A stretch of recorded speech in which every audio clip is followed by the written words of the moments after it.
ملګرو ستاسو کوربه آصف نواز سالارزی یم. بیا داسې ناصافي کې رالم. اسلامي کالج دی روانو، کلاسونه ختم شو. نو د دغه ناصافي زمونږ هغه ړوکې موکې صدر څه شو، هغه دا پټ شی دی. ته دې خوا راشه، د قد نه ړوکې دی او د علم نه لوی دی. دا به زمونږ صدر محترمي او داسې داسې چل به وکړو چې دا نور به ټول څه قربانه شي، څه به میلمنه شي. د روایت تر مخه به اودې اوس اودونه به نور قلار شو که نه. یو صدر پکې مونږ وټاکه. په اردو باندې اکثر مونږ خلک خفه کېږو که نه، یو لی صحیح ورکړه بل ورنکړه. ښه راځئ راپسې. خو صدر صاحب تا ته زه چې شمه که ته هم کته راکړه شو که نه. صدر صاحب مې ګډ وډ نه کوي چې قاضي ته ووایه ته دا پیژنې. ښه دا پکې دا مېلمه دا ګوره دا ناڅاپي کې مېلمه دی. خیر دی په ګس لاس به سره په خیر وکړو. شکر دی. ښه وی قاضي ته ووایه ته دا پیژنې، د محبت د غل سزا پیژنې او د محبت جذبو ته کفر وایي. هغه د بر کلي ملا پیژنې.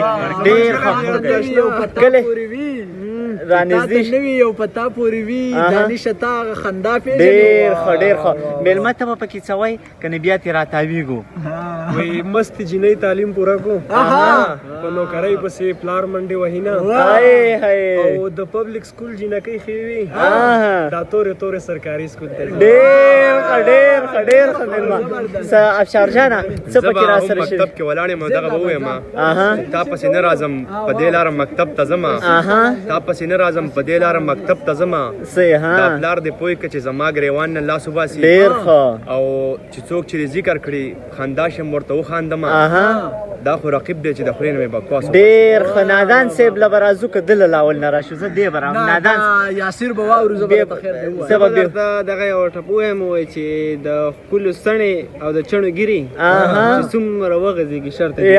ډېر ښه ډېر ښه. د ښکلو څڼې او د چڼو ګیري چې څومره وغځېږي شرط دی. ډېر ښه. نادان صاحب تا له به راځو. بیا زموږ دا صدر ړوکې ړوکې کېږي. دا د قد نه ړوکې دی خو دا ډېر د کمال نه ما بیا زه به یو ټپه ووایم، ډېر څه نه وایم. په یو ټپه ځان خلاصوي. ښه زه نور به بیا څه ووایم. وایي ما بیا ځان له د ټول کلي پیغور کتلی دی، ما بیا ځان له د ټول کلي پیغور راوړی دی، حجرې ته مې رباب او ډنګ ټکور راوړی دی. ډېر دا شي دا بې ویه دا داسې وه چې ګډه وډه دې کړه. ما بیا ځان له د ټول کلي پیغور راوړی دی، ما بیا ځان له د ټول کلي پیغور راوړی دی، حجرې ته مې رباب حجرې ته مې رباب. ما ځان له بیا د ټول کلي پیغور راوړی دی، حجرې ته مې رباب او ډنګ ټکور راوړی دی. ډېر ښه. نادان صاحب که بیا نور راته څه وایي نو ښه به بالکل دې لاره به ځو. صدر واورو که نه. صدر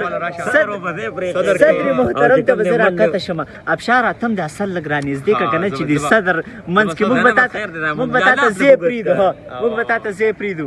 نادانه راشه صدر دوه شعره به درته وایم. دوه شعره راته ویه. لمبه لمبه کړي درله اوسېږي سپېڅلی وجود، لمبه لمبه کړي درله اوسېږي سپېڅلی وجود، د عشق اور درله ایره کړي ښایسته ښکلی وجود. مننه. لمبه لمبه کړي درله اوسېږي سپېڅلی وجود، د عشق اور درله ایره کړي ښایسته ښکلی وجود، نیم مازوری خوړلی نیم مې ستا په نوم لیکلی، په ښه او بد چې یم پوه شوی ما بایللی وجود.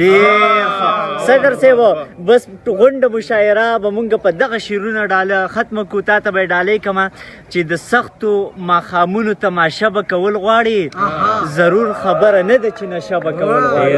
دا دې تا ته ډالۍ وي دغه شعر. او دا د غور اسلامي کالج د پوهنتون ځوانانو د پښتو څانګې دغه زیار دی چې دی پکې او پاټ دغه ولاړ دی. درې سوه هلکه رانغله پکې دغه چې دی دغه هم دا اوري. دا زمونږ یقینا چې زمونږ ګټه ده. داسې ویلی شم پښتو ته مونږ هر ځای کې مونږ خپله پښتو خپروو، په دغه باندې خپل شعرونه ووایو. زما پښتو زما زرمن ده، نورې ژبې د لباس په شان. بس ناڅاپي به په دغه شعر باندې راغونډه کړو چې زما پښتو زما سرمن ده، دا نورې ژبې د لباس په شان ساتم.